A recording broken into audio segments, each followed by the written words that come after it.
Interesting, very interesting perspective there. Now, when someone is thinking of coming up with a business idea, please do take us through what they should look out for before settling on an idea. Okay. So when you are thinking of the business to do, the first things first, observe what are people struggling with. So the beginning of any business idea is what are the struggles, what are the challenges, what are the problems that people are going through, because business is meant to serve people. So you have to know what exactly do they want.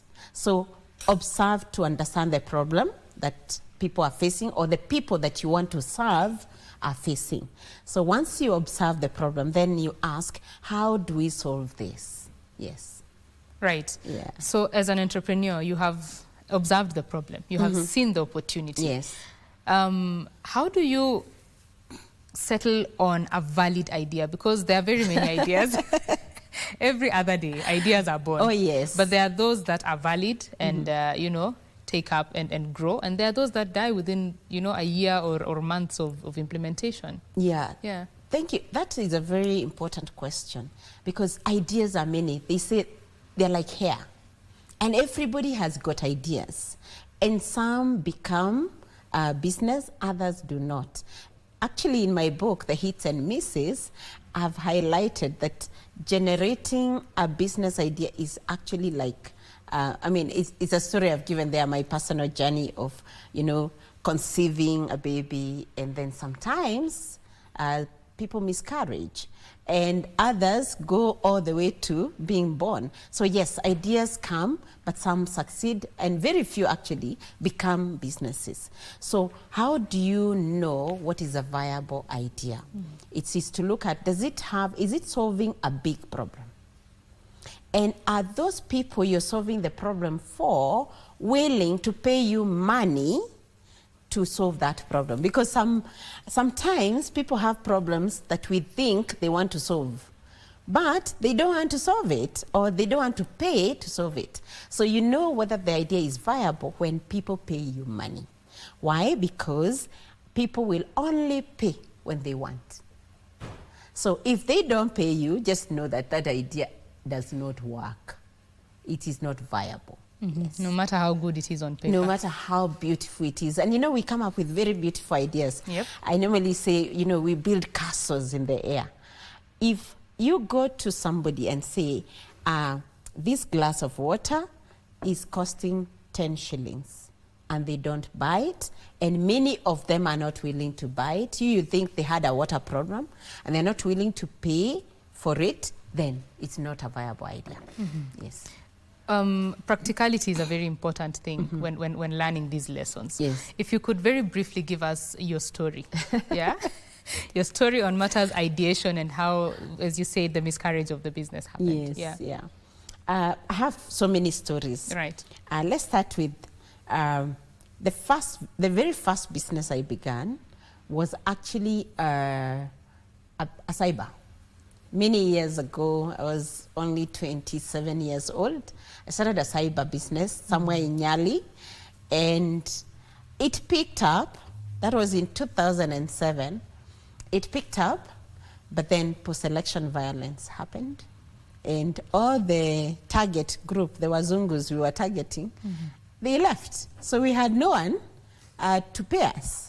And therefore, the business idea became inviable. So we closed the business. Then after that, I got into sales. I started selling insurance. And in 2017, I resigned from my job when I was the country sales manager for microinsurance. And what was the business idea? So because initially I had worked in technology, I was a techie, I'm no longer.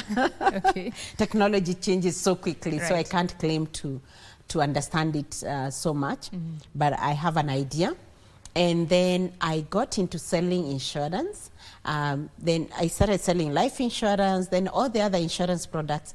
And eventually, when I was now enabling micro insurance, is when I understood the real challenges that Kenyans face in buying insurance. Okay. And so when I saw, one of the problem was people come and, push a policy to you. Some will try to explain, but you really don't get what you're buying. And so I thought, what if we made it like a supermarket whereby people will go, the way you go to the supermarket and you're choosing bread. There are different type, different manufacturers of different bakers. Are they manufacturers of bakers? They're still in the manufacturing different industry, yeah. So you will find, okay, this one is softer, this is how I feel it. So they're able to compare and buy based on what they see and understand. So we created a comparison platform. So the comparison platform is such that you're able to see, for example, you're looking for health cover. So you'll be able to see all the health insurance policies for the different insurance companies, and not just the price, but also you're able to see what are the waiting periods, what are the, the pre-existing conditions terms. You understand? So you're able to pick based on what you see. Right. So that idea, we created the platform, and you know what? Over time, we realized that actually, yes, while Kenyans want that, or rather we thought that's what they want, they still want somebody to help them make their choice. So yes, it is there, they can see it for themselves, but we still have to make that call. We still have to send that email now with the summarized quotation for them. Right. So yes, a beautiful idea. We executed it, but we learn lessons based on how the customer uses the idea. So sometimes you could have, yes, the idea is very viable, people are willing to pay, but they don't want to pay you that way, the way you thought. So you keep iterating. We call it pivoting. Right. You keep pivoting and say, okay, customer is saying, we don't want it when it is on the website. So why don't you just do it on an email, do it on a Word document, send it to me, then call me, let's discuss. Right. Initially we thought they would just go and choose whatever they want. Yeah. They go, they buy. Oh my goodness, no, they won't. Yeah. Yes. Yeah. So that is one way. Have I gotten other ideas that failed?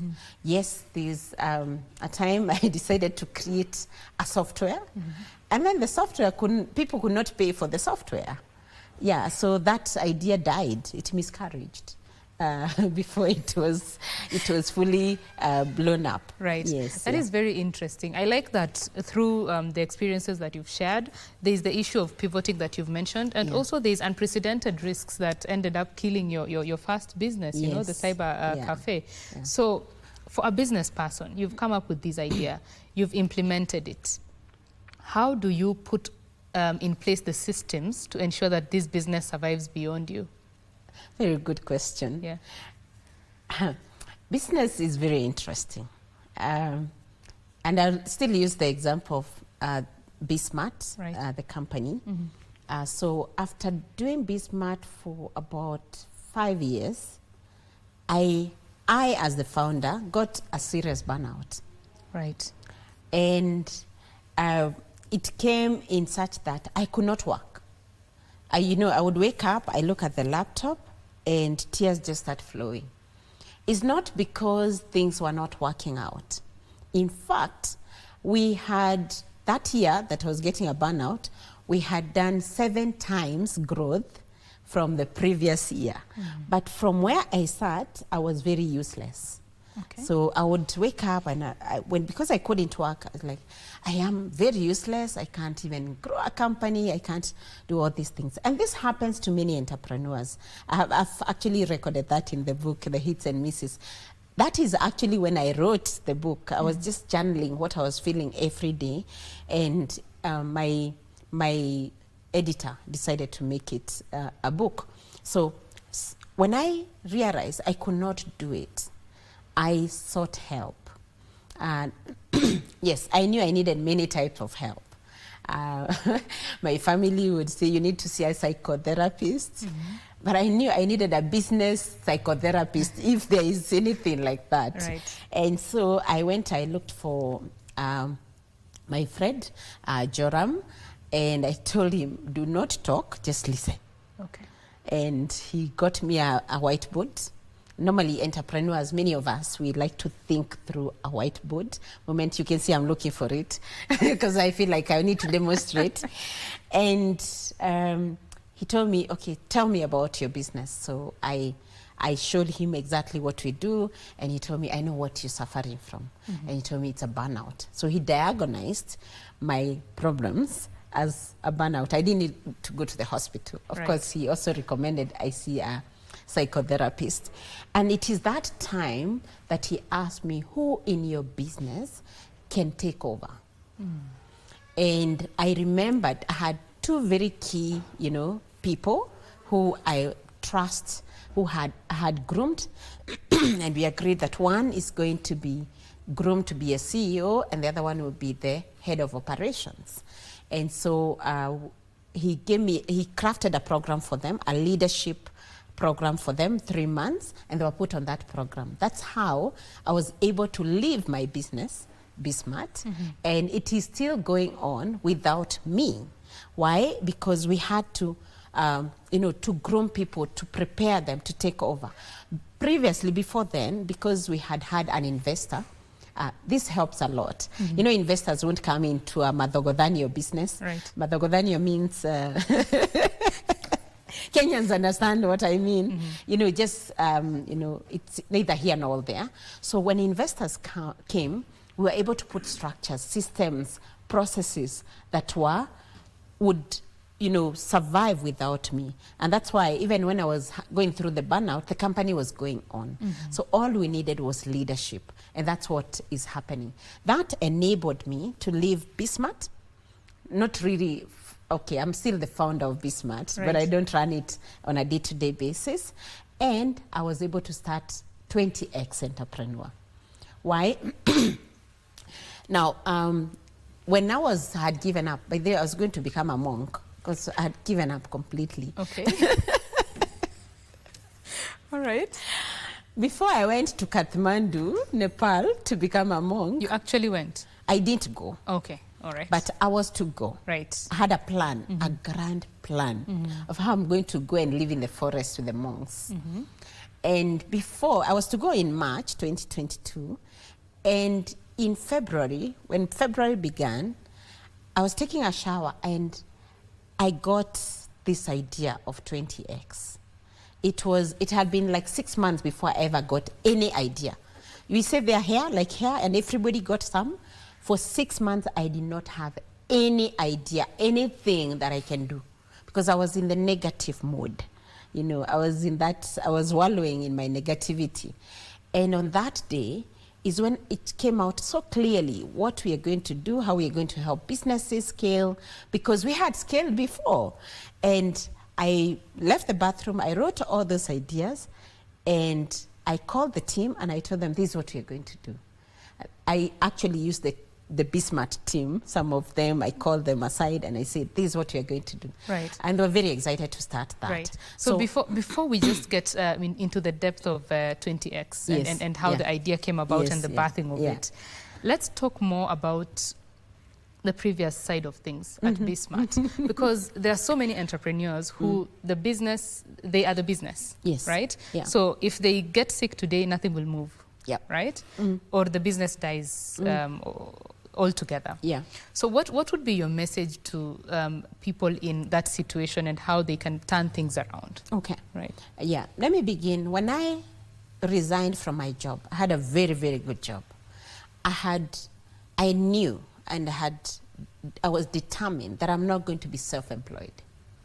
I'll tell you, being self-employed is worse than being employed. I'll tell you why. Because when you're employed, you can go on leave. You can take a sick leave and business continues. Your salary will still come. But when you're self-employed means the business is you, what you're talking about. That you are the business, whatever you are, that's where your business is. It means that when you get sick, business gets sick because you're the business. So I was very determined, and therefore from the onset, of course, initially I knew I'll be the self-employed, but I was working so hard to get off being self-employed. What does that mean? Build systems, make sure that business has structures that even if I am away, it can go on. So of course, the first 2 years you grind, you're the one you're the opening the office, cleaning the office, doing everything. Yeah, you're the marketer, the accountant, Yes. all those functions. Yeah. But for me, I began differently. All right. When I left my job, I started with one employee. I hired my first employee on my sitting room at the dining table. And why did I hire them? Because I wanted them to shadow me, that wherever I do, they see, so that they keep, we can replicate that. That if I'm away, then they can do it. And that came, it came to work. At one point, I was admitted in the hospital. And business went on. Why? There was someone. So my advice to business owners or to self-employed people, get someone. Even if it's an intern, start grooming them. Even if it's that nephew or niece of yours, have somebody that wherever you're going to meet a client, you're meeting with them, they see what you do, they shadow you. So that is how you begin building a system. Systems is not something complicated. It is just, starting by, there's someone who knows what you do. There's someone who understands this is how we do it. When we get to this trouble, this is how we resolve it. So you can just begin by have that niece or nephew of yours. And now we're talking about a country that people have no jobs. So why don't you pick one university graduate or one college graduate or one Form 4 leaver, walk with them the journey so that they shadow you and they see how you do the business. With time, then you can start documenting every step. In fact, give them the work of documenting everything you do. Because when you go to a customer, they say, we begin by introduction. Let them write that. That is a system you're creating. Eventually, it will save you. Yeah. Right. Thank you very much for your thoughts, Eunice. We'll continue with this conversation in just a little bit. I'm informed we need to take you to Bomas of Kenya, where the CS in charge of Interior, Kiptum Murkomen, is speaking on matters drugs and substance abuse. Let's listen into that. The political leaders, whether at the highest level or even MCA, everybody speaks about the struggles they have with a brother, a sister, a neighbor, a parent, and forget about neighbors. I mean, very close nucleus family members who are struggling with alcohol. So this is a very serious issue. It's a very serious, the greatest threat to the well-being of our country. It's a national security issue. The well-being of our country is threatened by drugs and substance abuse.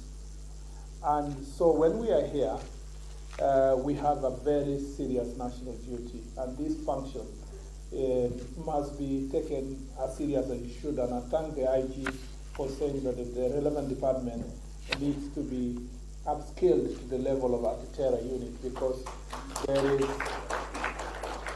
if we calculate the number of people we've lost using terrorism, it is lesser than the people we lose every day because of drugs, alcohol, and substance abuse. Meaning, therefore, that we must take this fight as serious as it should.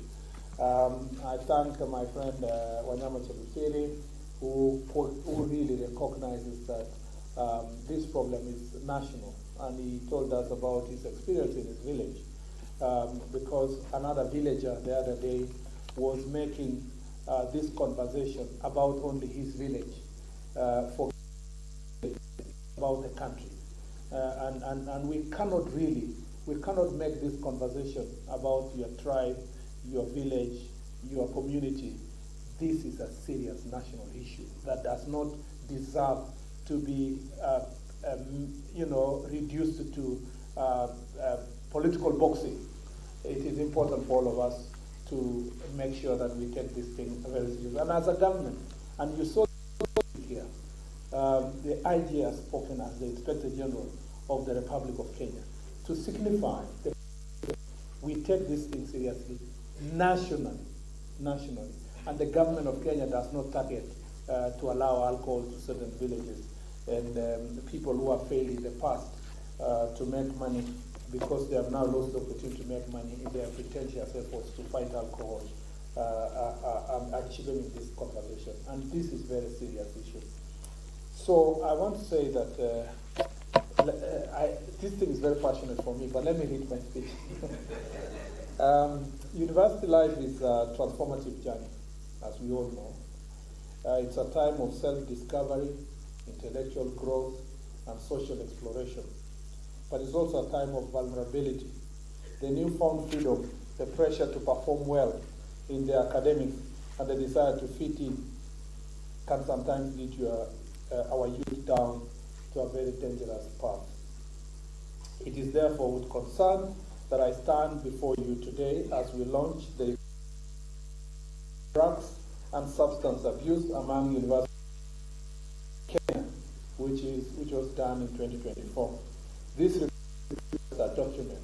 It's a mirror reflecting the sad reality of the drug menace in our society, a wake-up call to our nation, and a roadmap to action. The timing of this launch to celebrate the recent release of the Kenya... Those are proceedings from the Bomas of Kenya, where the Interior Cabinet Secretary, that is Kiptum, is speaking on matters drugs and substance abuse. NACADA, the body that is charged with dealing with drugs and substance abuse, is releasing a survey there, and we shall be getting details of that in our subsequent bulletins. Our reporters are on the ground covering that. We now go to Kisumu County, Kisumu City, where Wycliffe Okech is on standby to give us a link with small-scale entrepreneurs and exactly what they are going through, their challenges and their wins. Take it away, Wycliffe.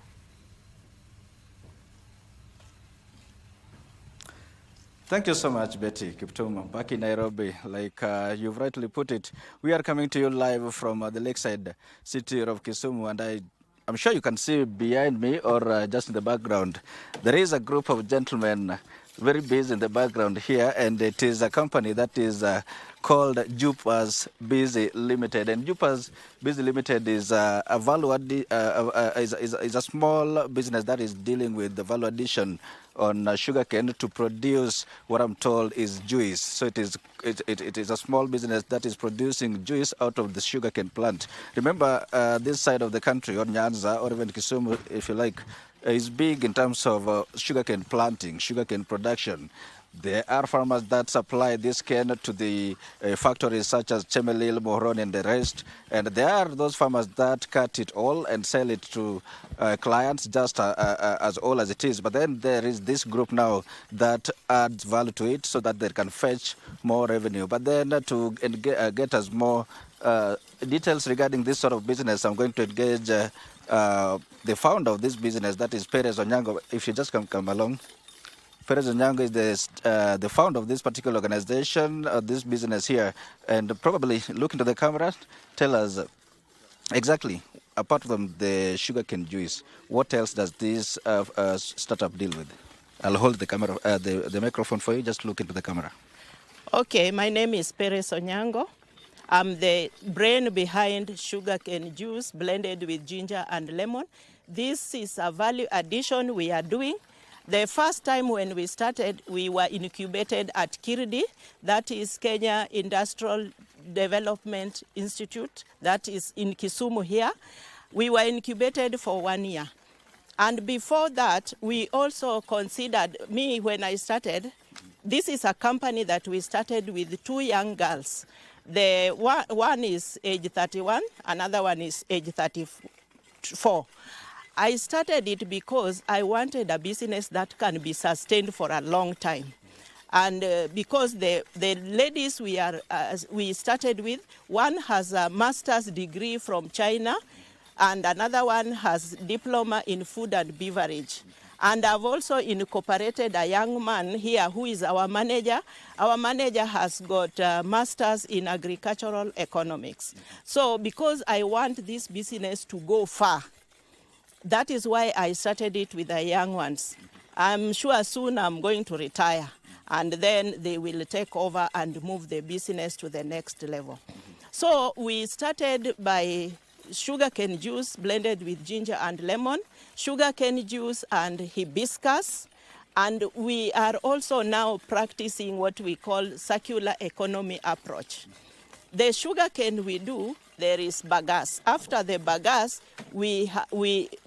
our manager who has the master degree did a lot of research on mushroom. We decided to now do mushroom with bagasse. So in our value chain, there is no waste. So what we are doing here, we want a business that will continue forever. And like sugarcane juice, when we do with hibiscus, we are also doing hibiscus tea, which the people with diabetic can make their own juice. And you can also make your own juice. Like you now, you can just carry little, we'll show you at the factory. You just take little and you infuse in your drinking water. That adds value to your health. We want to know how long has this business been running, and probably the sort of challenges that you've encountered all along. Okay, the business is very nice and sweet, especially when people drink the juice and they tell me, I'm having, Mama, I've already drank the juice, but now I feel very nice. Some say they slept very well. I don't know the magic behind it, but scientists have proved it that sugarcane juice blended with other ginger and lemon has many other benefits. How long has it been running? It has been running, we were incubated in Kiridi 2021, 2022. Then after that, I want to thank Kenya Climate Innovation Center. Kenya Climate Innovation Center fetched me from Kiridi, and they supported me by buying me machines that are pasteurizer machine. They did the filling machine, which made me to start the business. So actually we started in 2022. Yes. And in many instances, you see small businesses, they don't last. They are founded, they are started, but then after a while, probably a year or even two, they go down. But you've managed to stay put, or rather, to survive all the challenges. Probably tell us the few challenges you've encountered during that period, and how have you managed to overcome the challenges? Okay, when I started, what keeps me going, I started to do it right with the government. I was incubated at Kiridi, that is a government. I'm being supplied with sugar from KESREF, that is Kenya Sugar Institute in Kibos. These are sugar from them. We got them yesterday. We want to do them today and finish. And then my business has also trademark. We have been registered with KIPI, and we are also partnering with Kenya Sugar Board. So these people, they have been, like Kenya Sugar Board have been really giving us stands. Whenever there is a show, they give us chance to exhibit in their stand. That is a motivation to me. And that is why we will go places, because I'm trading with the government and I have no problem. Like this premise we did, we were given a short time to be here 2 years. So I decided to write a letter to KESREF so that they can consider giving me space, which I hope they will give me. I'm waiting.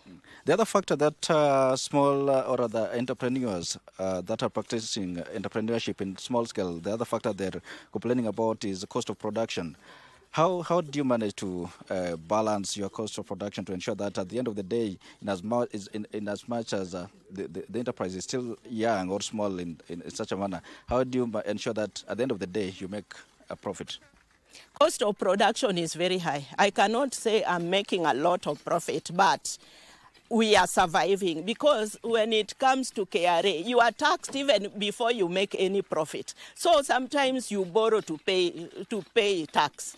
Like I remember when I registered a company, before I even started business, I was fined 10,000, which I was very mad with it, because I had to borrow to pay KRA.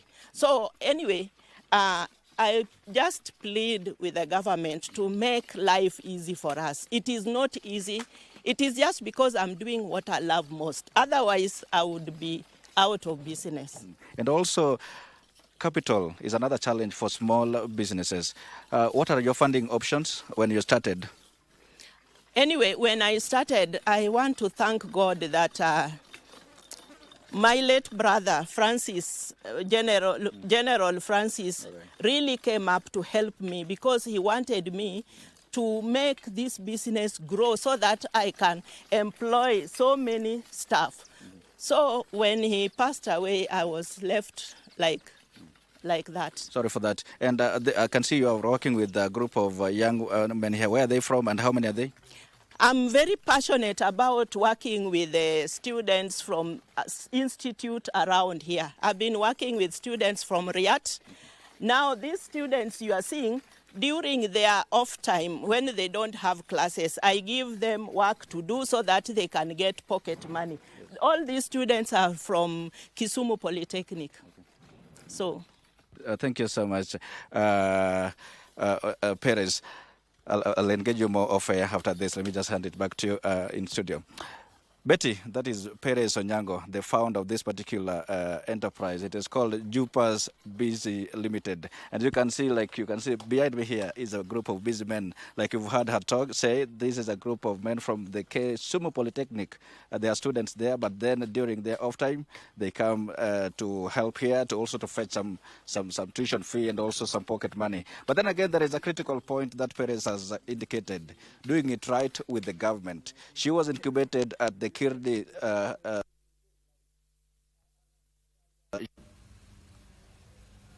Well, that is my colleague from Kisumu Weekly for Ketch there, giving us insights into the business run by Perez Onyango there, the sugarcane juice production, and just how far they have come from incubation and to a business that is thriving now.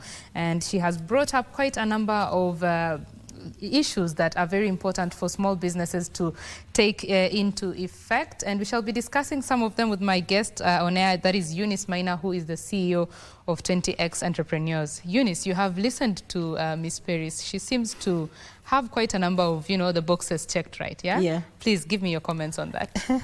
Yeah, I really like what Perez is doing. And you can see she began with her daughters because she began her business with succession in mind, that she knows that if she's the business, then it will die.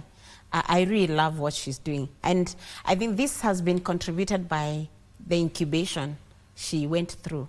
Many small business owners, we think we know. So because you have this idea, you want to do it your own, you do it your way, and that is where we get into trouble. But for Perez, she went to Kildi, incubated there, even being able to raise capital from her own brother. Yeah, so I would say she's one of the few entrepreneurs who have ticked the many boxes that need to be ticked. Right. Yes. There's the issue that she brought out of trademark and registration. A lot of small businesses are very informal, so to say. They're not registered, they don't have their paperwork right. What does this do for a business, making sure that you're registered, you have your trademarks, you have you're right with the taxman as well. Yeah. What does this do for a business in the long term? Yeah, I am a believer that compliance saves you a lot of agony. I was listening to Perez saying how she had to borrow to pay KRA. I remembered my first business, the cyber. Yeah. One of the reasons why we closed, when there was no business, then Kanjo came. We closed the day Kajo came because we were asking for 30,000 and we didn't have it. So my point is compliance. We, especially Kenyans, we fear compliance because we think that will make government mulika us. So we want to hide.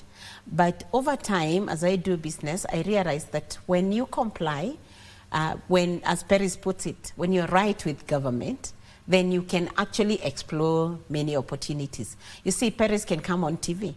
If she had not complied, she wouldn't, because she will think KRA will be looking for her. So for small businesses, try your best to comply. The earlier the better before it becomes an elephant. So if you start the day one, just find out. And there are professionals who can help. Even those young, family members who are in school or they're doing some, consult them. How do I make sure that I'm in compliance? So do not hide yourself with your challenges. comply. Yes. Comply. Yeah, It's comply. very important. Yeah, yeah. Right. Now, tell us about 20X Entrepreneurs. Wow, yes. So I was sharing with you when I got the idea of 20X Entrepreneur and how it came about.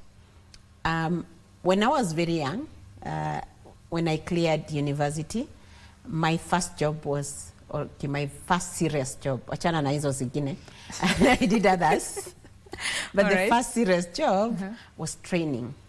And we went through a 3-month training, something called management of learning. So this is where the organization was taking fresh graduates, train them seriously to train government officers, because that was when Kibaki had come to power and all the government offices were being computerized. So they were training us to train IT skills to government officials. And so my first serious job was training, and we were training, you know, that time when you're 24, you think people who are 35 are very old. So we used to train the old people. At the time. At the time. Yeah. And so when I was now at the bottom rock, it is when this came back. It's like, Eunice, go back to your first love, which was training. Teach people how to do business. You have already, you know, gone through the ropes. Now start teaching them. But then I was like, how do I train them? It's, you know, I'll get burnout if I start training, because it will be me. Business will be me. So at that point is when I was very clear that I'm not going to be the business. So I was able to see different ways of scaling the business without me being the core of the doing of that business. So 20X Entrepreneur is a business growth accelerator. We focus on helping businesses grow, and our dream and aspiration is that because we are dealing with especially the small businesses or salespeople of organizations, then they can grow 20 times in 3 to 5 years. Where did that come from? When I left my job, the training job, and then went to sell insurance, I was able to grow my income 20 times in 3 years. So I believe that if we can, because I've documented that journey in a book, Sell Me This Pen, if we can do that, I'm a scientist, so I believe that this growth, sales is a science. If we can teach people what we did to get that growth, then they do it, then they can grow 20 times. Yes. Right. Yes. And so what have you been able to achieve the few years that you've been running this 20X? What are the stories that you can say you have seen this business come from this ideation point to growth? Yeah, we have trained over 1,000 business owners, and we've trained corporates. When I say corporates, it's organizations, for example, banks. You see, bankers struggle to sell the new way because the customer has changed, but they're still selling the old way, you know, sometimes just waiting for customers to go. So we've been able to train over 1,000 SMEs and many corporates, whereby we've trained their sales teams, and now we've even gone beyond training just the sales teams, because for sales to grow, there need to be enablers, also need to be prepared to be, when I say enablers of sales, it's any other department in our business, because business has only 2 things. It's income and expenses, isn't it? So sales bring income, other parts of the business may be contributing to the expense. So when I say enablers, I'm talking about the IT department, I'm talking about the marketing, I'm talking about the operations, the admin. When all these people are aligned, then business can be able to grow, because sales cannot be left for the front line salespeople only. The other back office people need to be trained. How do they enable the salespeople when they go out there, they're able to deliver? Why? Because customers buy value. So when they actually buy their perceived value. So whatever you're delivering, everybody need to be part of that. So over time, we've gone to actually enable the enablers in areas of mental wellness, because how do you become self-aware so that you know how you communicate to yourself, so that you can be able to communicate with others, your colleagues, your customers, and all that. How do you deliver a wonderful customer experience?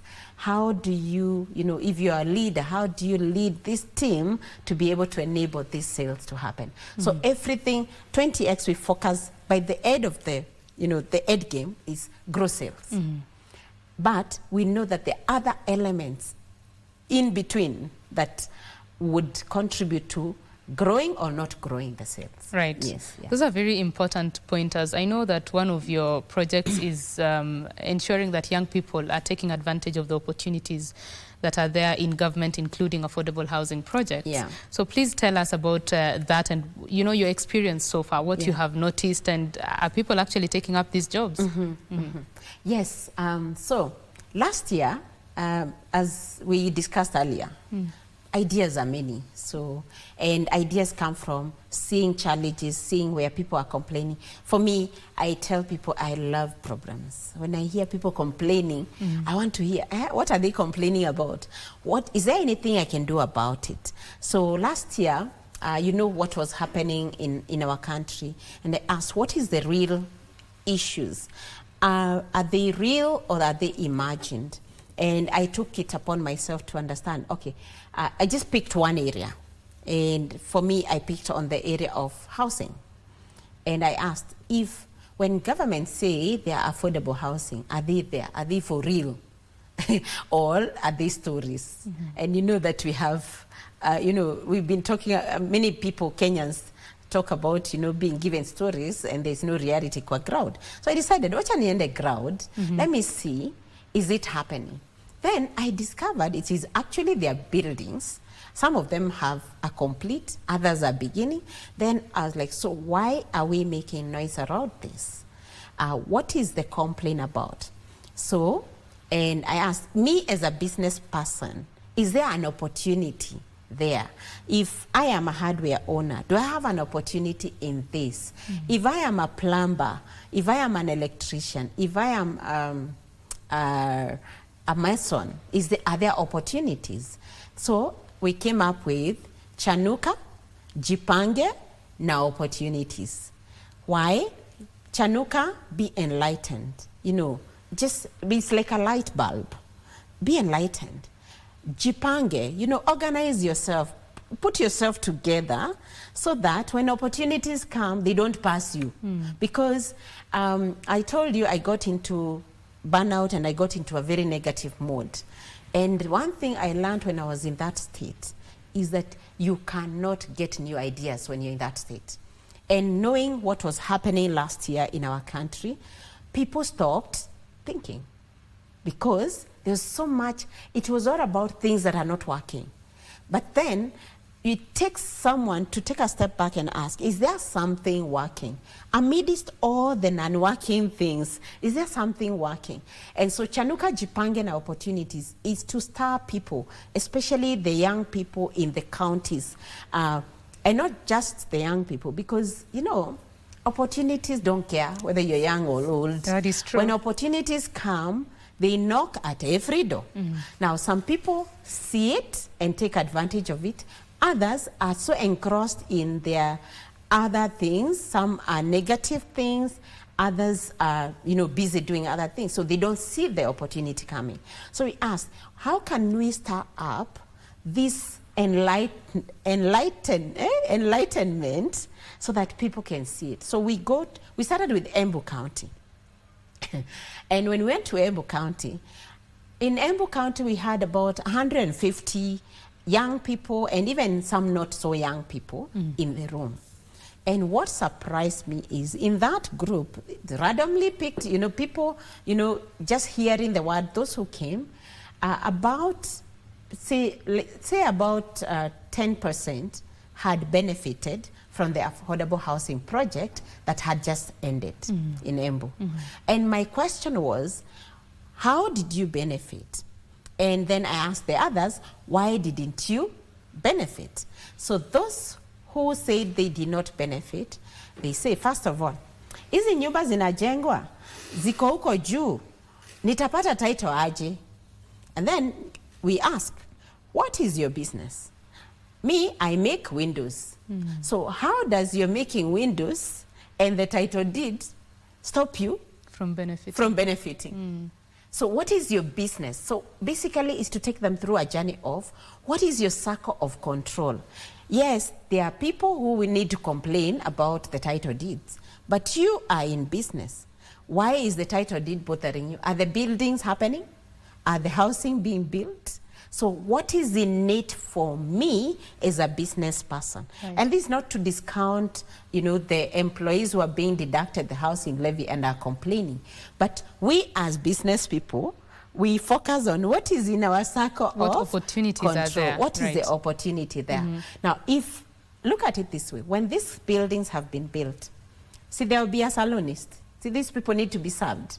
Now, not withholding who buys or who doesn't buy. From where I sit, I don't care who buys, because all I care is I will supply water in that building. Somebody will put a salon out there. Somebody will put a kiosk there. Somebody will put a kinyozi. Another one will plumbers will continue plumbing, because see, the sinks will need a plumber. Yeah. Electrician will be needed. So my point is, we as entrepreneurs, business owners, let's focus on what matters for us. Because, you start with loving yourself before you love others, isn't it? Yes, that is very true. As we come to a close of the conversation, Eunice, I'd give you just 1 minute to give us your closing remarks, your message to someone with an entrepreneurial spirit out there.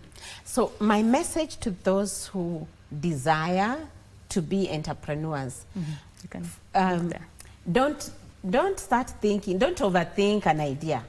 Just go out there, observe. Observe, what are people complaining about? What are they asking about? You see, Paris in Kisumu know that people love juice, sugarcane juice. And then when she put ginger, she realized that people love it even tasting with ginger more. So ask, what are people complaining about? Or what are people desiring a lot? Because opportunities are in that. Opportunities are not in your head. They are in people. So listen to people, be a good listener. And we normally say that God gave us 2 ears, 2 eyes, only 1 mouth. Because 2 ears are to hear what are people saying, and 2 eyes are to see what they are not saying, and 1 mouth to ask, what can I do for you? And in that, then you design a product that will meet that demand. Now, for the Chanuka Jipange na opportunities, this is an initiative for people in the construction value chain. If you're a hardware owner, if you're a plumber, an artisan, you're in that, or you want to manufacture in that area, please ask yourself, where do I get my news from? Now, when I get the news, do they make me believe or do they make me doubt? If they make you believe, what happens is you wake up the following morning with anticipation. I want to do something. I want to try something new. So beyond the noise, let's find the opportunities in the noise. If you get accustomed to negative news, you get doubt. What does doubt do to you? You want to sleep in. You want to complain more. You want to seek more negative news. You stop trying. And then by the end of the day, government will never be good to anyone who is not making money. That's true. So thank you. Let's do it. Let's find opportunities beyond the noise. Thank you. Thank you very much, Eunice. It is time to switch your mindset to look at opportunities. Yes. Asante sana. That is the message this morning on BizCheck, that you need to look at the opportunities around you and figure out just what you can do to help solve those challenges, whether in your community or in your county or nationally in the country, and put that into a business idea. This is BizCheck. Eunice Maina has been my guest for the first hour, the CEO of 20X Entrepreneurs, discussing just how to grow a business from ideation to reality. BizCheck takes a quick break. When we come back, we shall be discussing environmental, social and governance, ESG, in terms of corporate responsibility. Do stay with us.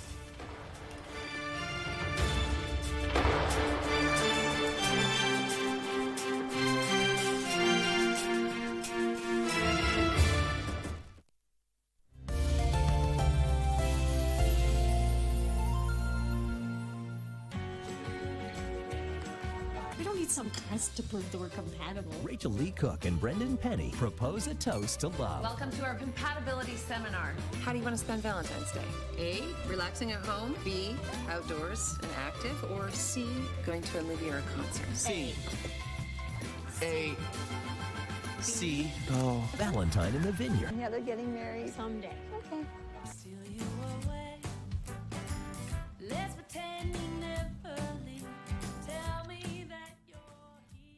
Leo ndo nimeamini kwa kweli unanipenda. Sasa hiyo ndio kusema nini sasa? Relax and be educated. Exactly. Oh, Valentine.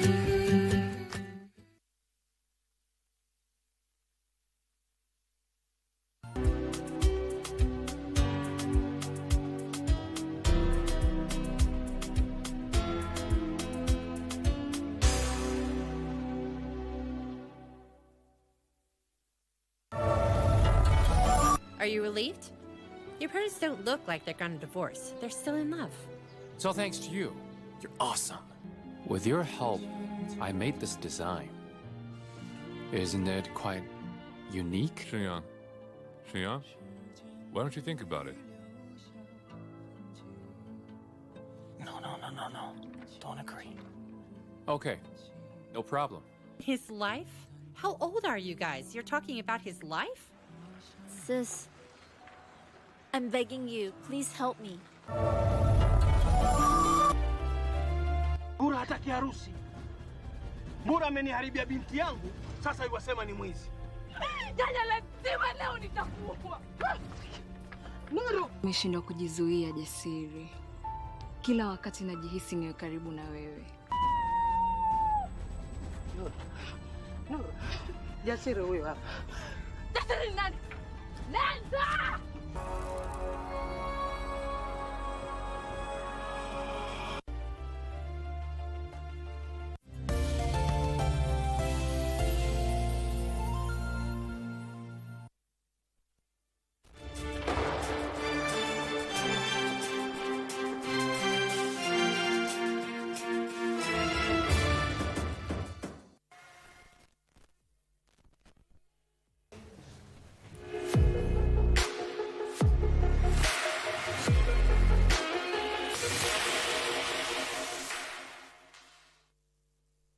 For example, I have a system over here. The system is wireless. Behold the world of an automated house. And control the entire house from here. From wireless cameras to spatial speakers and automated switches, these are the devices that are powering the house of the future, thanks to the concept of the Internet of Things, or IoTs. So there is the lounge or the family room area, there is a kitchen area, and there is, of course, a bedroom on the other side. So different zones for lighting. But besides that, when we talk of a smart home, is an intelligent home whereby all your low voltage devices are speaking one language. Kevin Nyota and Abubakar Swale from Audiovisual Control Systems show us how a typical home setup is controlled from a single point, such as your mobile phone. It comes on, and I can also just put it off. There is a speaker here, so I can say, let's say, the music to come on. So it's just mimicking that there is an active thing that is going on. So it literally comes on. And now we go to lights themselves individually. So there is a floor lamp, which is this one here. It's here externally here.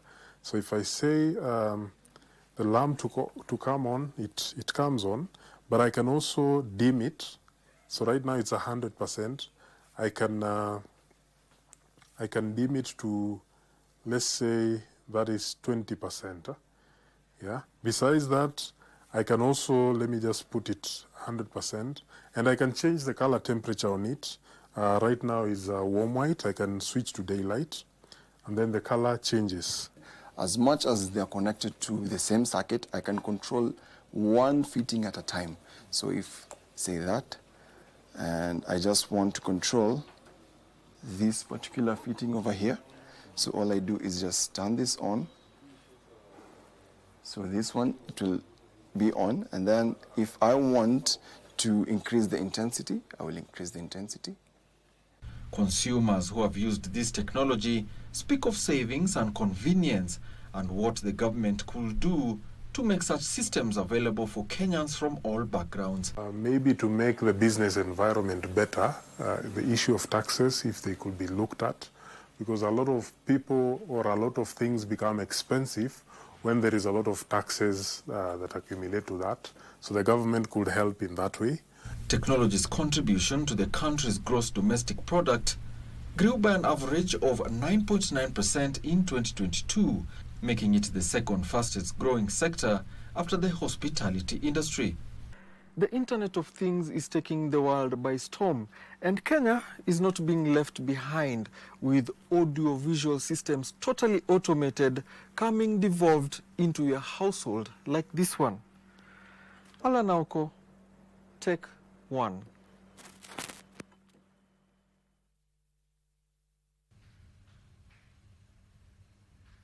Thank you very much, Alan Auko. Of course, that particular feature always comes to you on Thursday at 9 p.m. It's called Tech One, and it focuses on the technology trends that are coming up across the board. So be sure to catch that tonight at 9 p.m. And in studio, we continue, or rather we start a new conversation here on matters environmental, social, and governance, popularly known as ESG. And we want to understand what it is and where the Kenyan corporate sector is at, and how is the global scene looking like.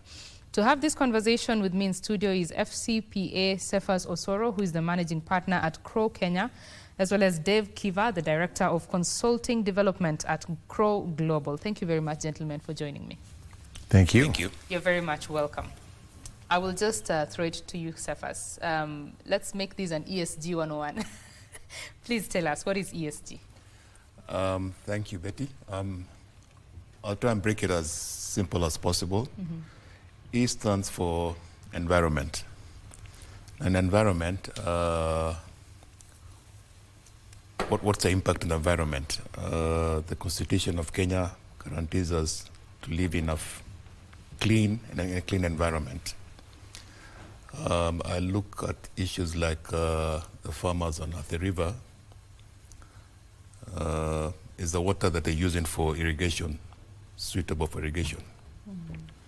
Dandora, the garbage over there, are people living in a suitable environment? It's about an environment. E covers environment.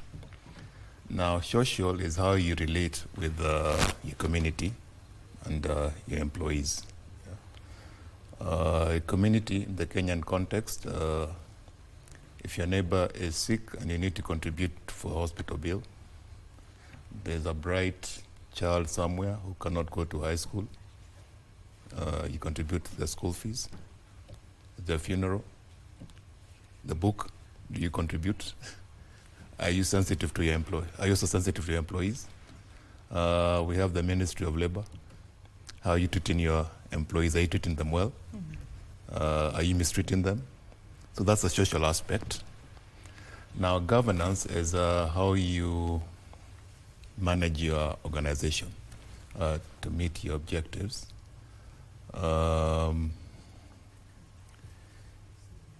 Good governance now includes diversity and inclusivity.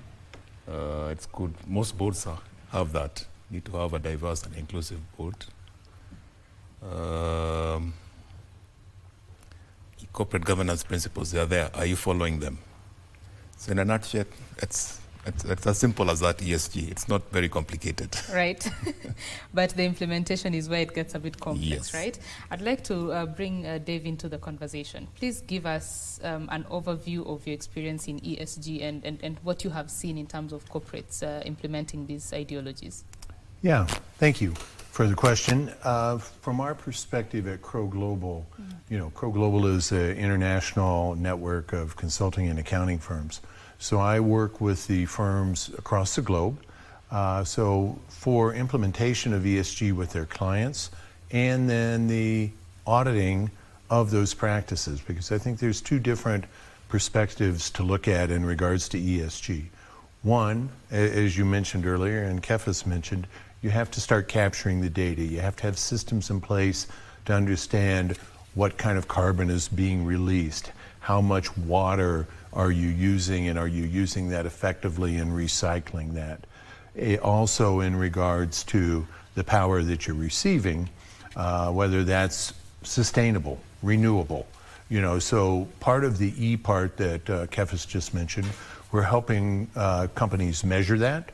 We're helping them understand what they need to report on.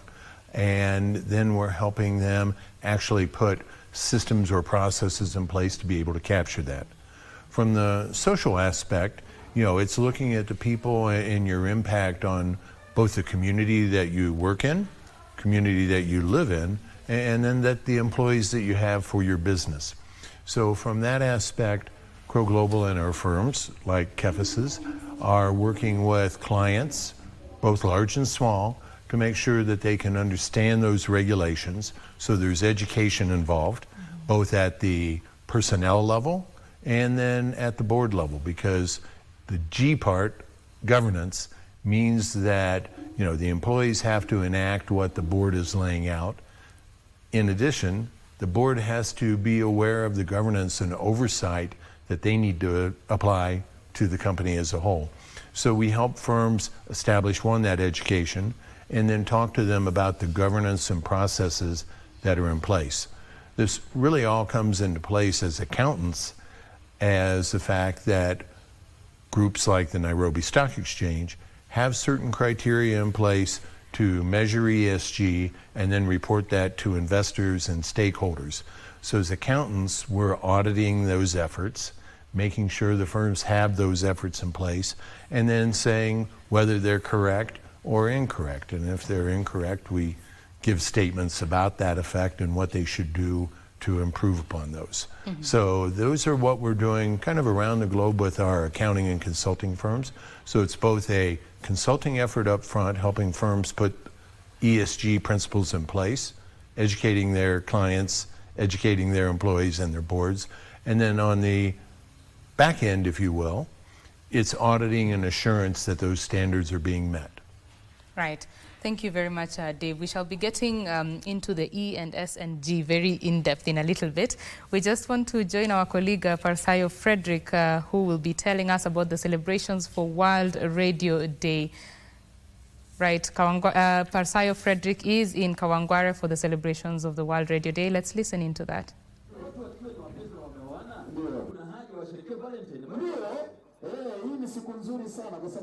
Well, a very good morning to you. Indeed, we are coming live to you from Kawangware.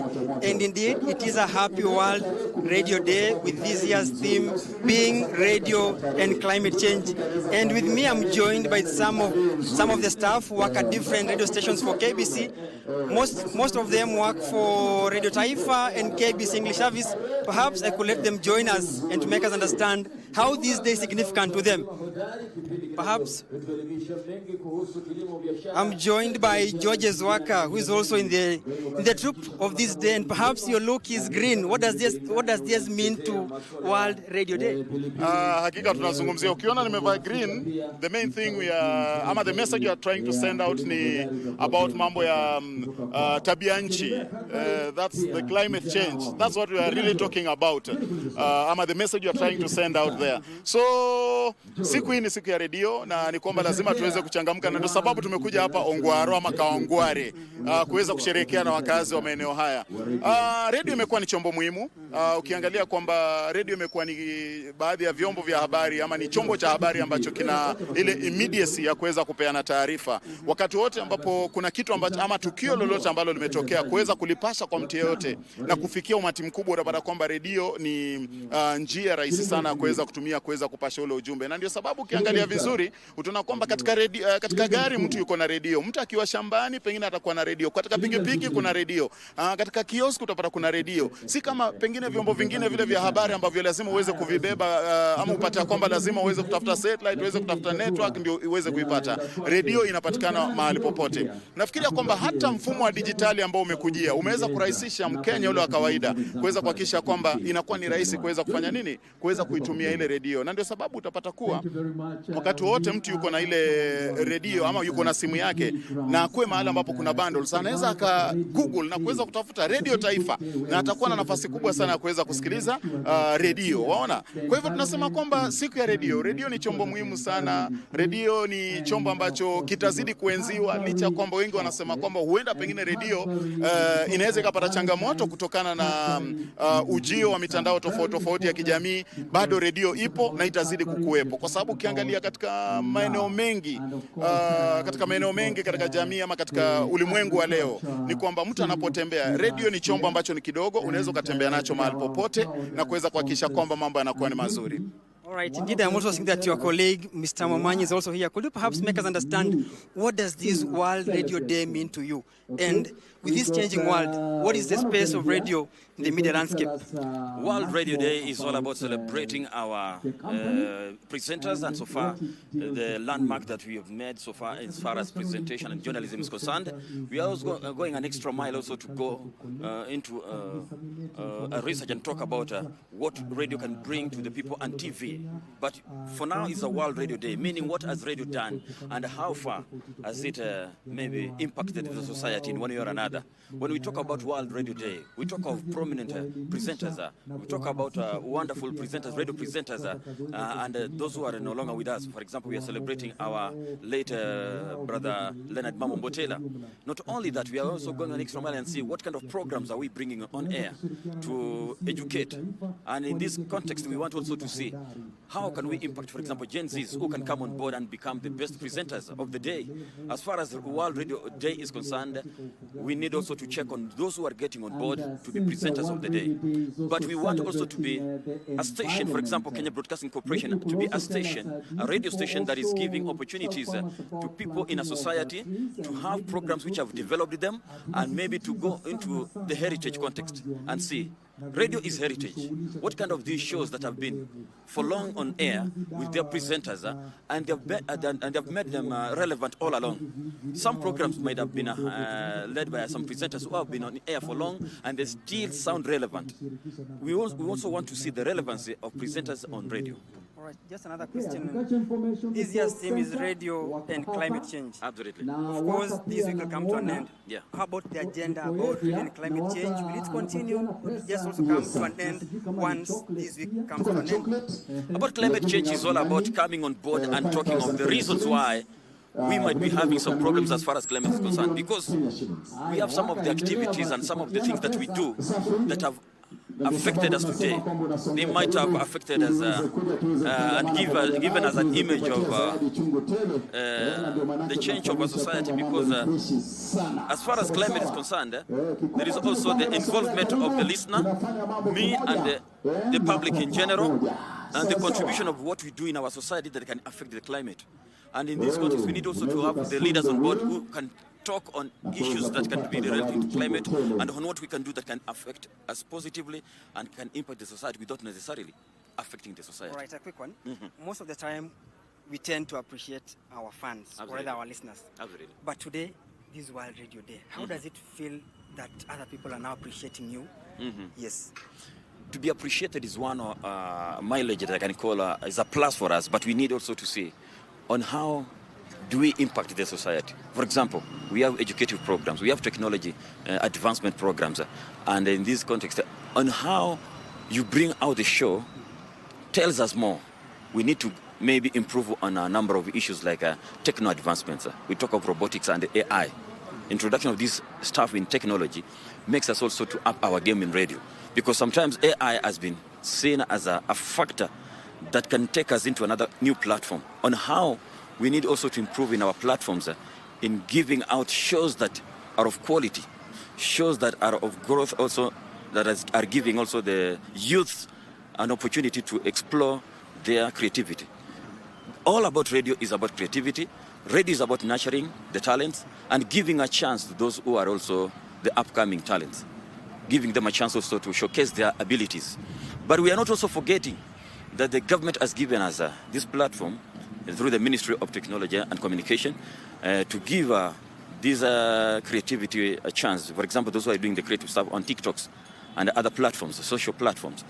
how can they bring it and synchronize it with radio, and to bring a new content that is, impacting the society positively. All right, thank you very much. And that is indeed Mr. Momanyi, who broadcast with Cynthia Nyango at KBC Radio Taifa, one of the stations in among the list that is long, that is owned by KBC Channel 1. Back to in studio, we shall give you subsequent updates in case of any developments. But like I said, we're coming live to you from Kawangware in Dagoretti. Back to in studio, Betty. Thank you. Thank you very much, Frederick Parsayo. They are coming to us from Kawangware, where we shall be marking the celebrations for the World Radio Day. Remember, radio is still the most consumed traditional media channel. Of course, the ways of consuming it have changed. There is online via the web, there are apps, it could be anywhere really, but radio is still very much consumed. And so the theme this year is looking at radio and climate change and how to make sure that radio is being used to bring up the issues, of course, to do with climate change, as well as the impact and solutions as well. So that is just the World Radio Day celebrations. Frederick Parsayo will be filing a detailed story on those celebrations and more across the country in our subsequent bulletins. We get back to studio and continue with our conversation on matters ESG with FCPA Cephas Osoro, the managing partner at Crow Kenya, as well as Dave Kiva, Director of Consulting Development at Crow Global. Thank you very much, gentlemen, for staying with us. Of course, you've listened that radio and climate change, that is a very important thing in terms of creating awareness. So when we talk about the E in ESG, let's stay there a little bit. How important is it for businesses to recognize their contribution in terms to the environment, and to make sure that their activities do not affect the environment negatively? I'll start with you, Cephas. Right. I'll bring the local context into it. One, we've had issues about pollution in our rivers. Factories discharging waste to the rivers. Raw sewer being discharged to the rivers. The rivers are primarily a source of drinking water, both for humans, cattle, and in some instances it's used for irrigation. Now, when you have irresponsible businesses, and there are many in the industrial area, I think NEMA know the culprits. They discharge waste into Athi River. At the time I went to Wamunyu, to Athi River, and I looked at the quality of the water and the fish that was being removed over there. The fish actually looked metallic gray. You can't eat it. That's Wamunyu. It's about 150 kilometers from Nairobi. And the source of that discharge and contamination of that water is actually from our factories here in the industrial area. Now, are they carrying out responsible business practices? No. And they're hurting people downstream. Yeah? You're not able to drink clean water. Your animals are not able to drink clean water. Imagine using that water to irrigate. And that's the food we are eating here in Nairobi. So yes, we need to be serious about our environment and our business practices. We must carry out our businesses in a responsible manner, knowing that whatever actions that we take may harm the environment and ultimately other people. And karma has a way of coming back and biting you. It'll come back and bite you someday. Yeah. Right. Yeah. Right. Right, Dave. What are your thoughts on that? I would totally agree with what Cephas just said.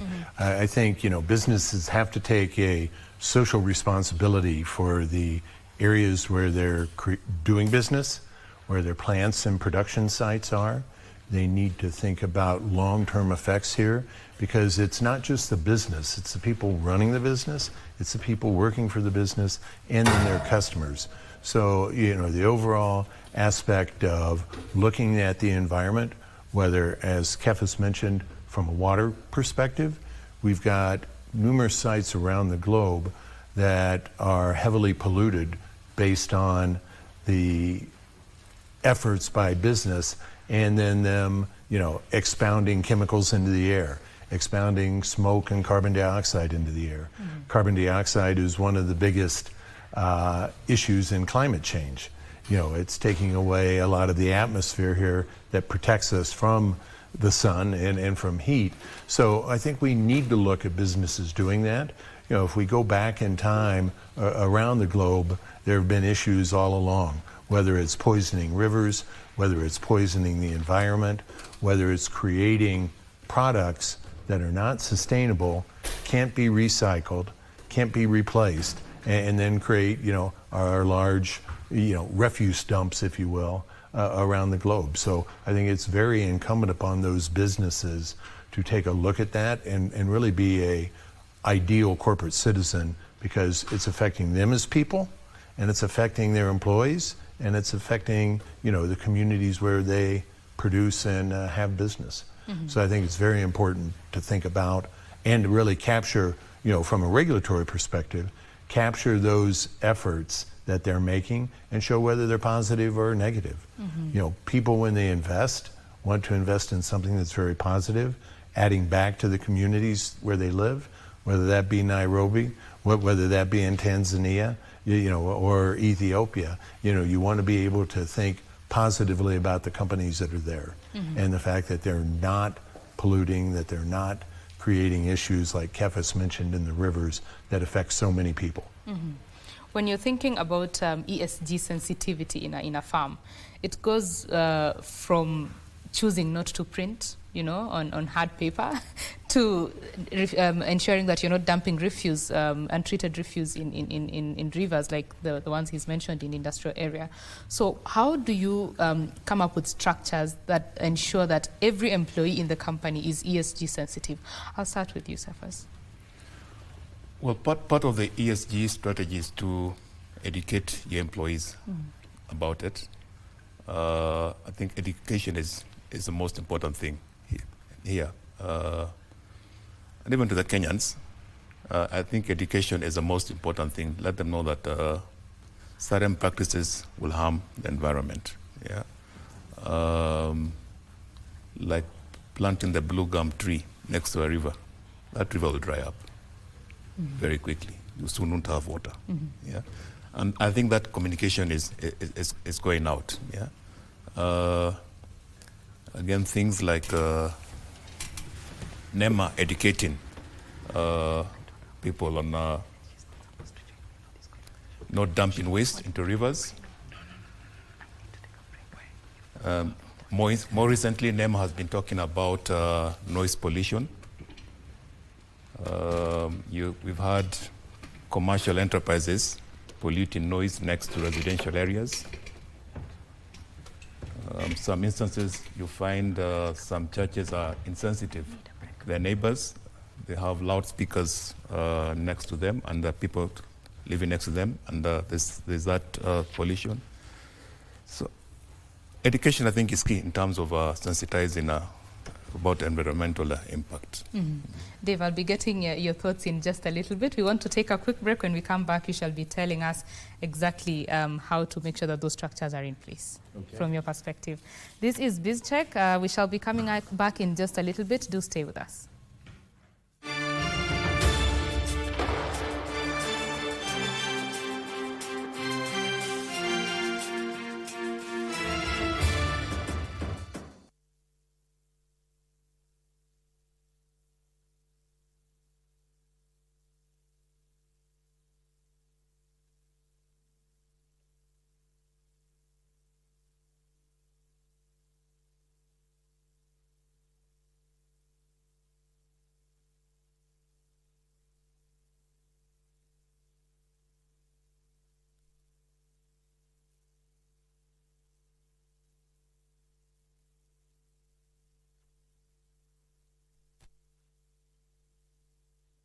On a battery or it's solar powered, it means that even during times of disasters or calamities where there may be things like earthquakes, hurricanes, and floods and all that, the radio will still be able to be the primary source of information for most people because they are battery powered, and usually even when we have some of these disasters, you find a lot of the communication facilities are down, but radio still remains instrumental.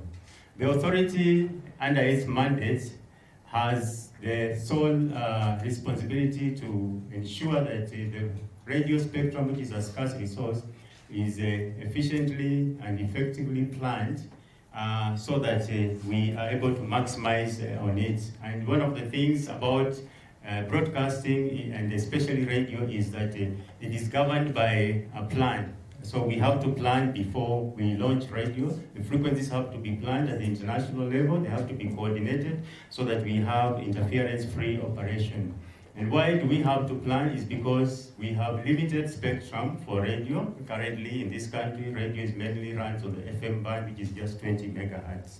So we have to ensure that we get the maximum out of those 20 megahertz that we have as a country. The beauty is that at the international level, we do as a country the best we can to ensure that Kenya maximizes on the spectrum that it has. And from the numbers that we can see in this country as at now, as at the end of Q2, that is in December 31st, 2024, we had a total of 315 radio stations licensed to operate in this country. So the breakdown is the public services run by the public broadcaster. There are 15 services, radio services run by the public broadcaster.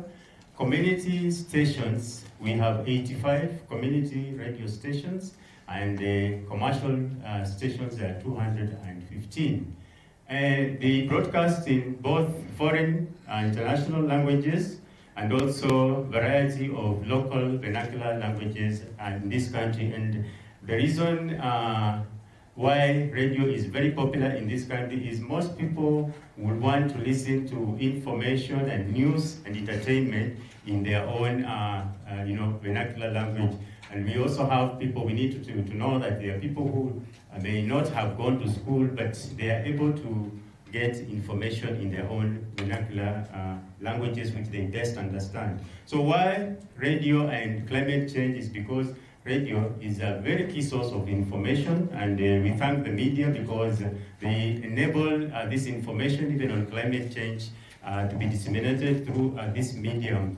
And the role of CA is just to ensure that the platforms are expanded in this country.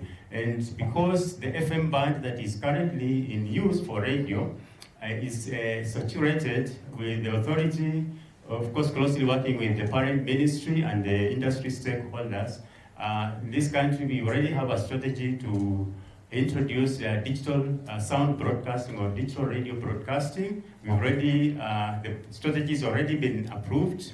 We have, in the last 1 year, worked on a licensing framework, which is at the tail end in terms of being finalized. We have done already the stakeholder consultation.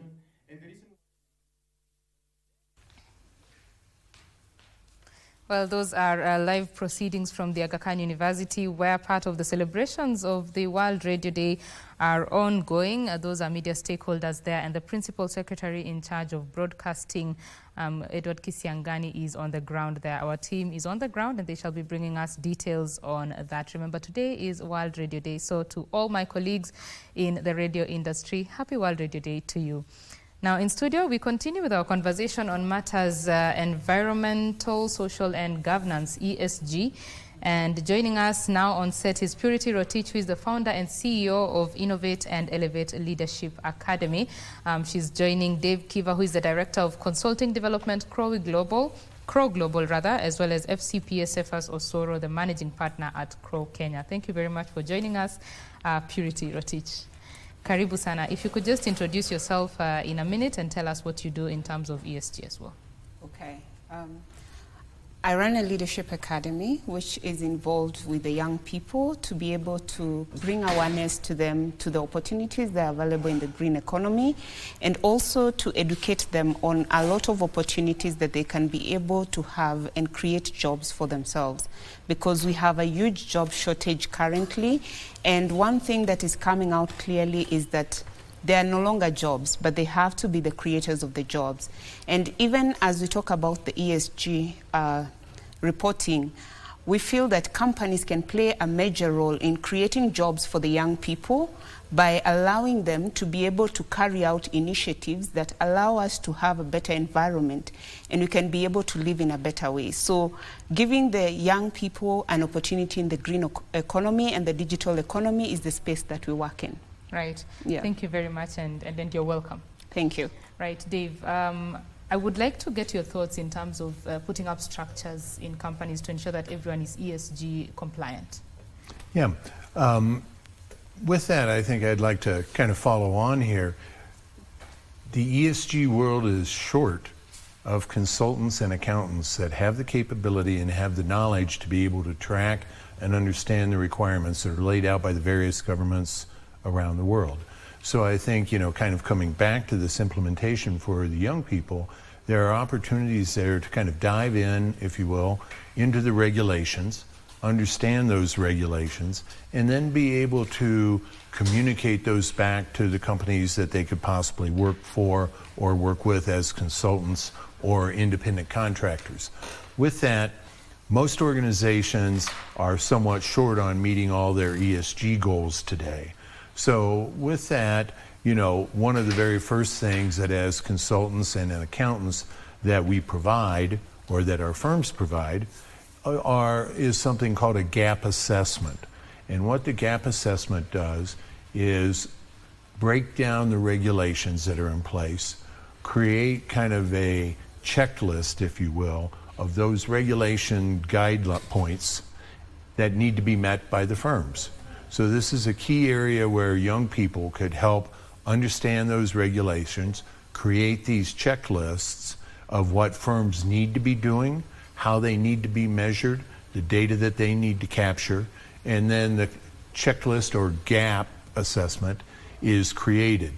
Then to implement the checklist and gap assessment, it takes individuals to go into the organization, a business, and go through each of those steps with the organization, understanding what that organization, that client or business is capable of capturing data-wise to see if they meet that requirement.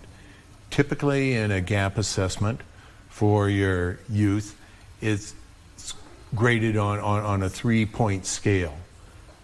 Do they meet? Do they not meet? Or do they partially meet? And then with that, after you can understand do they meet or not meet or partially meet, you can make the recommendations on where they're not meeting something and what they need to do that. So I think young people coming up through the education system can start to read through those regulations, create this checklist of the regulations and what they require, and then carry that out to the individual companies. Does it have to be large multinational corporations? No. We're going to get to the point over the next 4 to 5 years where every organization is going to have to do some level of ESG reporting. And with that, I think that creates opportunities where firms like ourselves mostly focus on middle market and larger scale companies. That creates an opportunity for small business and new enterprises to have these individuals, that are younger, to be able to come in and do that consulting with them and then help those organizations grow their capabilities of meeting ESG requirements.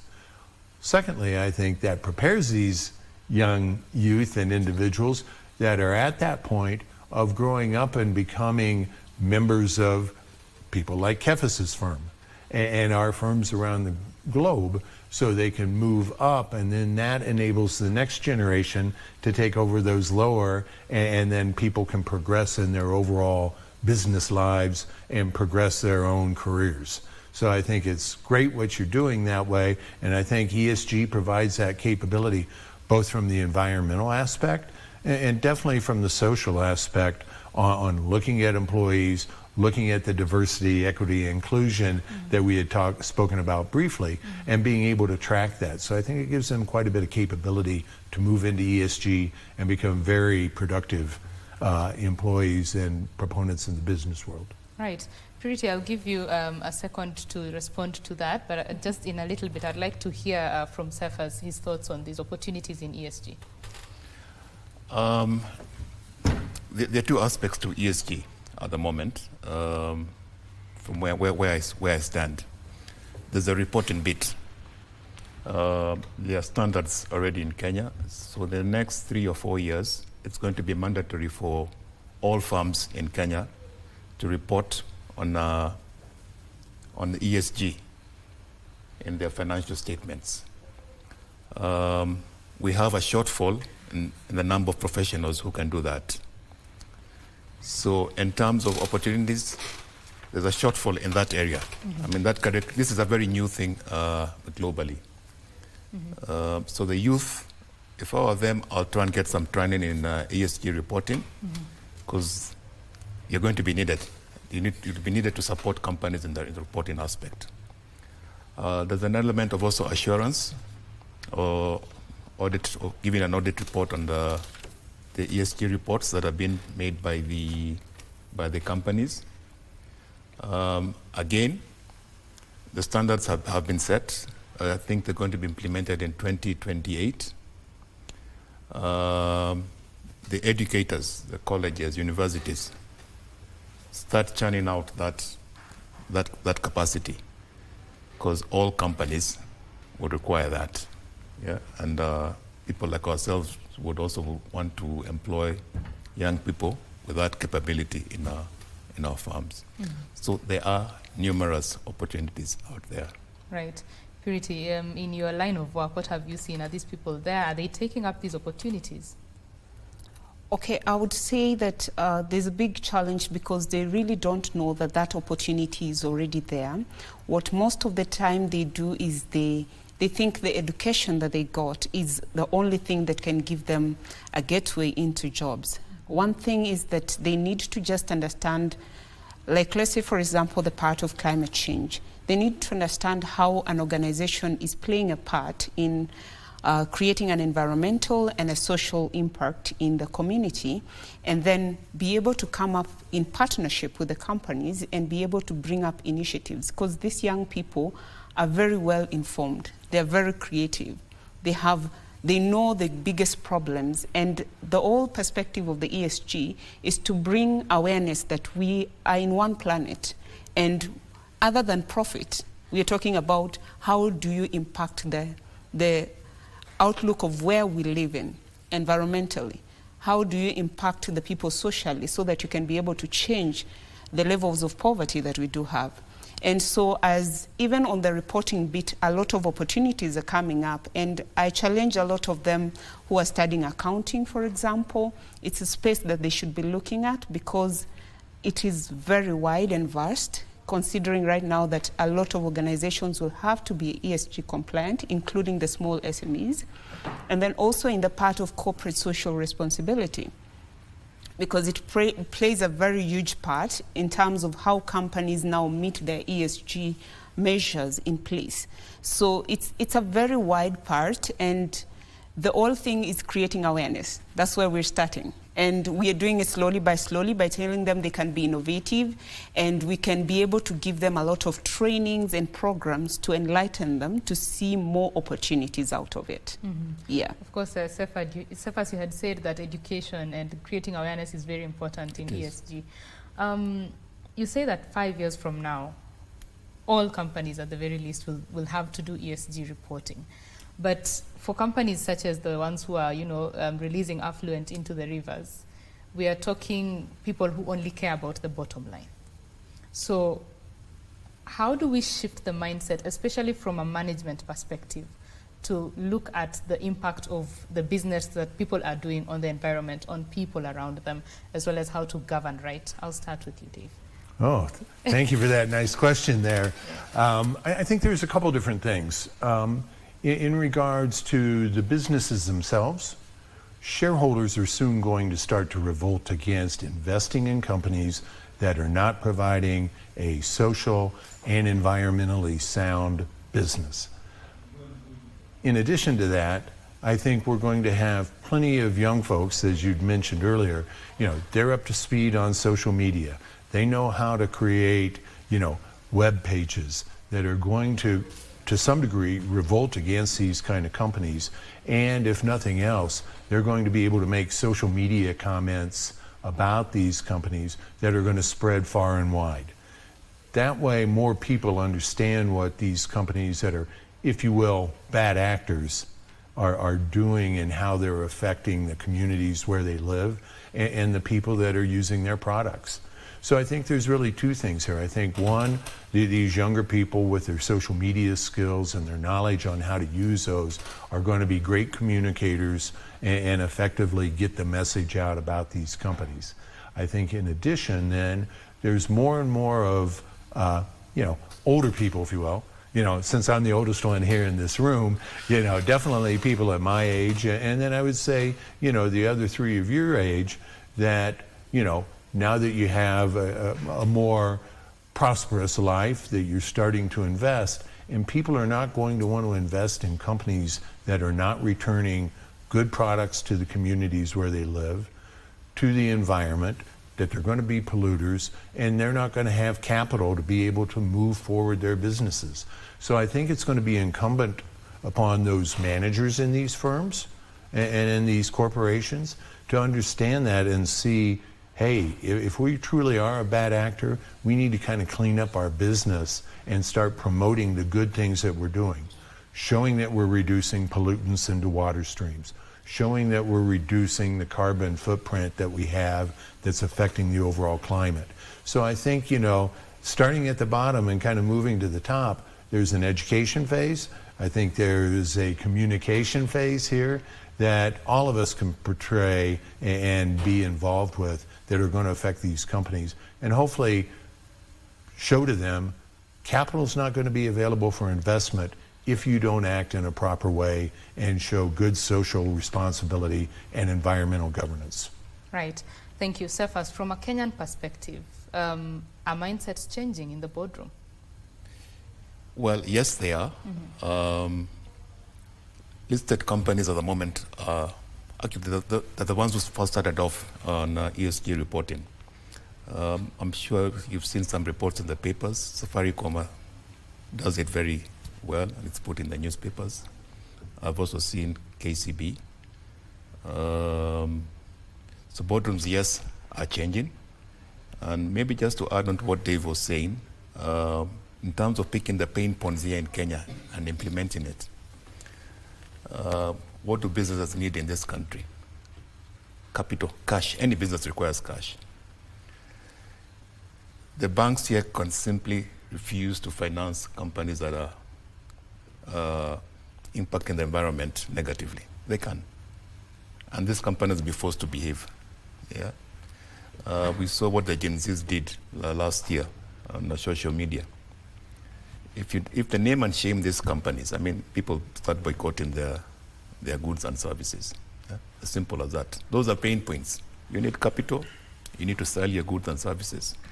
If that is cut off, you're finished. Yeah. So yes, back to your question again. The boards are beginning to realize that yes, they could lose out on capital. The investors may pull out. Their goods and services could be boycotted. Right, so they're coming to that realization. Yes, they're coming to that realization. Right, one of the very important bits in terms of the social impact is diversity, equity, and inclusion. And according to a report that was released, it should be like a month ago, the gender pay gap is going, or rather equity in the gender pay is going to be met when we are all not alive, in over 100 years from now. So that means there needs to be intentional action that is taken to make sure that you're hiring, diverse groups of people, there's representation, because it translates into how the business is run and just generally reaching the populace out there. So I'd like to hear from you, Purity. What are your thoughts in terms of, how companies are being intentional in treating the people that they have and ensuring diversity in there? Okay. Whatever really diversity looks for you, Okay, because I speak a lot for the young people who are looking to enter the job market after their education. So when you look at diversity, we have a bigger challenge because first of all, when you talk about gender, when you talk about the male and the female, there's something that I've realized over the years is that the female feel they're inferior and they don't know how to command what their pay will be about. So even as we wait for their 100 years, it's up to an individual perspective that when you enter into those spaces, because it's sad because the women are the ones who do a very better job than the male, sorry to be biased, but at that particular point, they don't know how to justify. They feel that they don't qualify for those positions. So it's all about empowering them, and in the sense of believe in yourself more and be able to ask for what is your fair share in the market. But the biggest challenge I'm finding is now there's something good about the boardrooms are changing. It's now their perspective about the young people. Mm-hmm. When you talk about the young people are very able to bring a lot of change in terms of all the social inclusion perspective. And when we look at them are we really ready as companies to invest in these young people? Because that should be the biggest question. When you talk about the products, that they can be able to streamline and say your products are boycotted, it means that slowly you lose out on the market population. Then you're not able to also employ these young people. So it's just a matter of, can we work together as a team? Can we be able to understand that even as we manage these companies, in the next 10 years, the next leaders of these companies are these young people. So even as you are recruiting them, and we know the young people are very well informed, they don't take less pay. Actually, they're very lethal at the moment. They don't take less pay. They know their worth. And that is the biggest challenge that is coming out clearly. But one thing is give them space. Give them space to play a very vital role in bringing the change in terms of the ESG compliance. And I'm sure I've been able to see them carrying out initiatives, because most of those things that you need for the ESG compliance is all about people who are very open-minded and people who are ready to bring change. So it cannot come from the older generation, it can come from the younger generation. Cephas, your thoughts on that, DEI? As part of CRO Global, we do have a DEI policy. And then I know it because I'm part of the network. We don't discriminate. Where I work, we treat all employees equally. We don't have differences in pay gaps. In terms of promotions and whatnot, it does not matter who you are. It's performance. Yeah? I tend to find the ladies to be much better employees. That's what I'm seeing at the moment. And we don't discriminate. I mean, as long as you're performing, you'll get promoted. You'll get paid as anybody else. There's equality. Here in Kenya, we don't have issues of black and white. I know in the West, that could be there.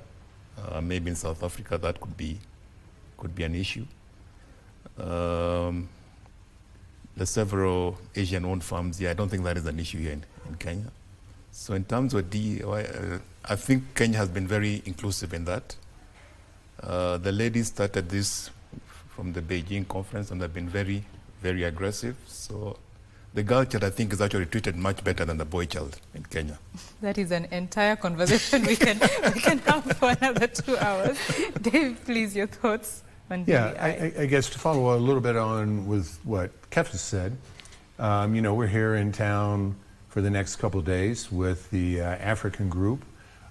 In our group, I think there are roughly 40 people, and at least 30% of those are female. And I think that's a good number. Another point from the CRO Global perspective is that our EMEA, so Europe, Middle East, and Africa regional director is a female out of Portugal. So, you know, very well educated, former CPA partner out of a firm out of Italy. So, you know, she is covering EMEA. I think from my perspective, having been with our US firm for 30 years, what we started to see as, you know, an increasing number of women, you know, females, are now becoming accountants because it kind of fits right along with, you know, and I don't want to sound old-fashioned, but what they take care of at home, right? It's the checkbook. It's what needs to occur. It's, you know, being able to provide for the family. that they manage that. And I think that enables them to bring a different perspective to the boardroom. And that's where diversity, and inclusion really comes into play. It's a different voice, it's a different thought. It's probably more emotional, probably more empathetic, in regards to listening, probably more caring. So, if we tie this back to our topic of the day, which is ESG, that comes into play when they look at the environment and what it affects, going back to some of Kefis's earlier statements, whether it's water pollution that's affecting irrigation, whether it's water pollution and irrigation that are affecting the food products that they bring into their house, they're going to revolt against that. They're going to say, no, this is not sustainable for me and for my family, and we can't move forward that way. So I think, diversity and inclusion really brings a different perspective for all of us sitting around the table even here, right? We're different age groups, we're different educational backgrounds. I come from the United States, so, you need that geographic, personal diversification just to understand things differently and really kind of open your eyes to what's going on. And I think that's really starting to radiate throughout the business world. Mm-hmm. Well, let's hope more people will be implementing ESG in the coming years. We are about to come to an end of our conversation. I'll give each of you 1 minute to just give me your closing remarks, starting with you, Purity. Okay. So when we talk about the ESG compliance, my biggest take is to ask the companies to be involved a lot, to be able to, we need to see a lot of that impact, especially as now we have the producers who have to be responsible for whatever they give into the market to just ensure that the consumers are able to use their products well. If they can also be able to incorporate the young people who are very ready to bring change, and they can be able to do it in an innovative way, just as we said, they can be able to use technology to build an empowerment and keep on reminding everyone that this environment belongs to all of us. And once we make it a better place, we all enjoy a better life. And now that goes back to the boardrooms, because to the boardrooms we'll ask them, are you able to support the education and awareness to bring the awareness that ESG is part and parcel of us? Mm-hmm. Yes. Thank you, Purity. Cephas? This is a conversation that boards need to have now, especially the smaller organizations. The big ones, I think, understand it. The smaller ones need to understand that they don't live in isolation. There are other stakeholders, investors, your suppliers, your employees, the regulators. And I talked about some pain points. Sooner or later, access to financing will be pegged towards climate action and being ESG compliant. There's a risk of your products being boycotted.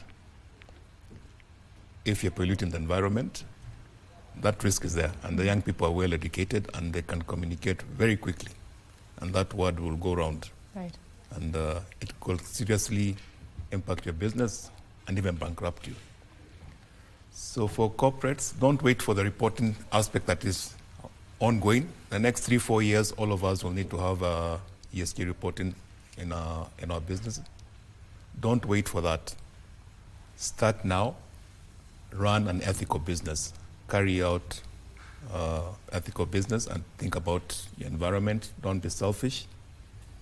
You don't live in isolation. Thank you. Dave, I'll give you 5 seconds. I'm out of 5 time. seconds, okay. I'm out of time. So to kind of just pick up, I think Kefis covered things very well, and Purity, I want to kind of throw a couple things at you. That would be curiosity, intrigue, and persistence. For the young people that you're working with, I think those are 3 of the greatest characteristics they can bring to any business. So curiosity enables them to understand regulation and see something changing. Intrigue says, let me dive into this. Let me kind of see, like a detective, figuring things out. And then the persistence means you have to stay with it. It can't be something very short term. You have to take a slightly longer term view. And I think if the young people that you're working with can bring that to any business, they will be ideal employees. Thank you. Thank you very much. That is Dave Kiva, the Director of Consulting Development, Crow Global, speaking as well as Cephas Osoro, FCPA, who is the Managing Partner at Crow Kenya, and Purity Rotich, Founder and CEO, Innovate and Elevate Leadership Academy. We have been speaking about ESG reporting by companies and what they need to do to ensure compliance. Thank you very much for watching BizCheck. That is the end of the conversation this morning. My name is Betty Kiptum, and Brian Muraru is my colleague on the sign language interpretation. Enjoy the rest of your viewing. Bye-bye.